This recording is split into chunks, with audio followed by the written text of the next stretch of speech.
ఈరోజు మా ఇంట్లో లంచ్ రెసిపీస్ ఏంటో చూసేద్దాం రండి.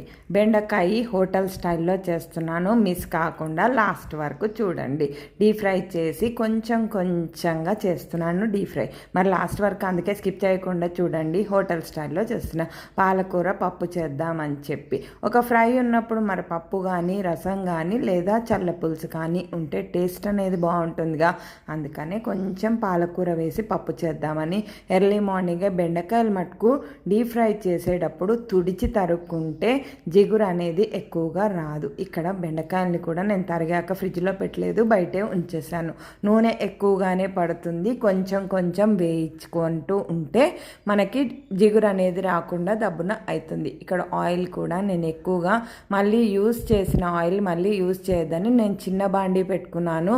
నేను తీసుకున్న 1/2 kg బెండకాయలకి 3 సార్లు డీప్ ఫ్రై చేశాను. 2 సార్లు వేయించిన తర్వాత మధ్యలో ఆపి నేను కాజు కూడా వేయించుకున్నాను.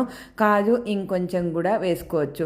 టైం అనేది ఒక 15-20 మినిట్స్ అయితే ఫ్రై చేయడానికి ఒక్కసారికి పడుతుంది.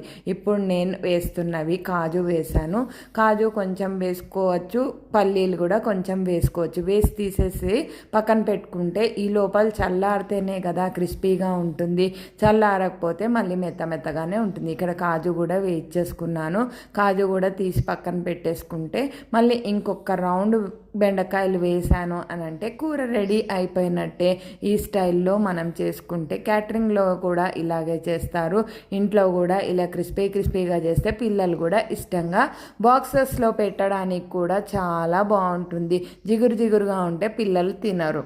ఇంకా మజ్జిగ చేసుకుందాం ఈ లోపల, ఫ్రై అయ్యే లోపల అని చెప్పి పెరుగు తీసి పక్కన పెట్టుకుంటున్నా. కొంచెమే చేసుకుంటున్నా, ఎంత కావాలంటే అంత. ఇంకా రాత్రి ఒక మామిడిపండు వచ్చింది, శ్రీరామనవమి కదా, ఇంకా ఎండాకాలం ఎలాగో మామిడిపండు స్టార్ట్ అయిపోతుందిగా, అందుకని ఇంకా బెండకాయలో నేను ఏం వేసాననేది చెప్తాను. గార్లిక్ ఏం వేయలేదు, కాజు బెండకాయలు అన్నీ వేగిన తర్వాత ఉప్పు, పసుపు, కారం. ఉప్పు కూడా ఎక్కువగా వేసుకోవద్దు, పసుపు కొంచెం వేసుకొని కారం కూడా చిటికెడే వేసుకున్నాను. ఇక్కడ కారం పట్టడానికి కూడా టైం పడుతుంది కదా, అందుకనే ఇవన్నీ వేగిన తర్వాత నేను మళ్ళీ బాండీలోకి వేసేసుకొని మొత్తం అంతా 1 నిమిషం అలా ఉంచుతాను.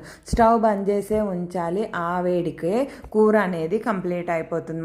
మొత్తం అంతా ఒకసారి కంప్లీట్ అయిన తర్వాత స్టవ్ బంద్ చేసి బాండీలో మళ్ళీ ఒకసారి ఈ కూరనంతా దాంట్లో ట్రాన్స్ఫర్ చేస్తే సరిపోతుంది. ఇప్పుడు వేయిస్తున్నది కాజు కాదు, గార్లిక్ వేయిస్తున్నాను.